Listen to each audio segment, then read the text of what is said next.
धन्यवाद अध्यक्ष महोदय, मला पुरवणी मागणीवरती बोलण्याची आपण या ठिकाणी संधी दिली। पाणी पुरवठा व स्वच्छता विभागाच्या पूरक मागणी क्रमांक Y2 एकूण बाब क्रमांक 432 पान क्रमांक 301 वर मी या ठिकाणी बोलण्यासाठी उभा आहे। सोलापूर शहराला दररोज पाणी पुरवठा होण्यासाठी मागील वर्षी हिवाळी अधिवेशनात समांतर जलवाहिनीला पूर्ण होण्यासाठी 89 कोटी रुपयाची मागणी मी त्या ठिकाणी केली होती। महाराष्ट्राचे मुख्यमंत्री देवेंद्र फडणवीस साहेब यांनी त्यांच्या 100 दिवसाच्या प्रोग्राममध्ये 89 कोटी रुपये मंजूर करून दिले आणि ती समांतर पाईपलाईन पूर्ण देखील झालेली आहे।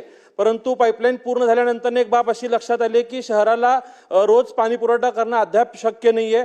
फक्त जे पाणी नदीवाटी येत होतं ते पाणी आता पाईपलाईन वाटी येत आहे। काही भागाला 3 दिवस आड तर काही भागाला 5 दिवस आड पाणी पुरवठा होतोय। ही बाब मुख्यमंत्र्यांच्या निदर्शनास आणून दिल्यानंतर 7 मार्चला त्यांनी सोलापूरच्या समतोल पाणी पुरवठ्यासाठी एक बैठक विधिमंडळाच्या वेळेस घेतली होती। त्यास त्यांनी 892 कोटी रुपयाला तत्वता मान्यता दिली होती। आज त्या 892 कोटी रुपयाच्या पाणी पुरवठा योजनेतनं सोलापूर शहराला नवीन 23 टाक्या बांधणे गरजेचे आहेत। त्याचबरोबर पाईपलाईन असतील। अध्यक्ष महोदय, या ठिकाणी पुरवणी संधी दिली त्याबद्दल आपले या ठिकाणी मनापासून आभार व्यक्त करतो।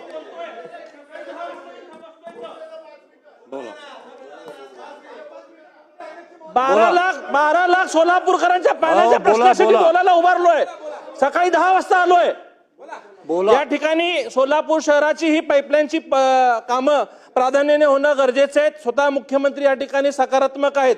आज सुद्धा आम्ही मुख्यमंत्र्यांना भेटलोय, पालकमंत्र्यांना, आम्ही चीफ सेक्रेटरींना भेटलोय। त्यांनी आम्हाला असं आश्वासित केलंय की या 892 कोटी रुपयाचं टेंडर या 4-8 दिवसात लवकरच काढण्यात येईल। परंतु माझी शासनाला अशी विनंती आहे की प्रथम टप्पा असेल किंवा द्वितीय टप्पा असेल, या दोन्ही टप्प्यासाठी शासनाने निधीची तरतूद या ठिकाणी करावी, जेणेकरून या 892 कोटी रुपयाचं काम वेळेत पूर्ण झाल्यानंतर सोलापूर शहराला रोज पाणी पुरवठा होणार आहे। यासाठी या शासनाने प्रयत्न करावे।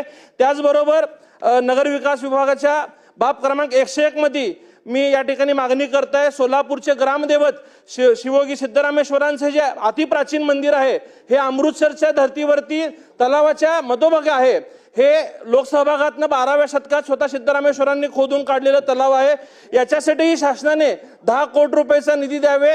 ईशान्य प्रवेशद्वार जे लक्ष्मी मार्केटच्या परिसरातलं अतिक्रमण काढून हा परिसर व इतर बाबी सुशोभित करण्यासाठी शासनाने 10 कोटी रुपयाची तरतूद यासाठी करावी।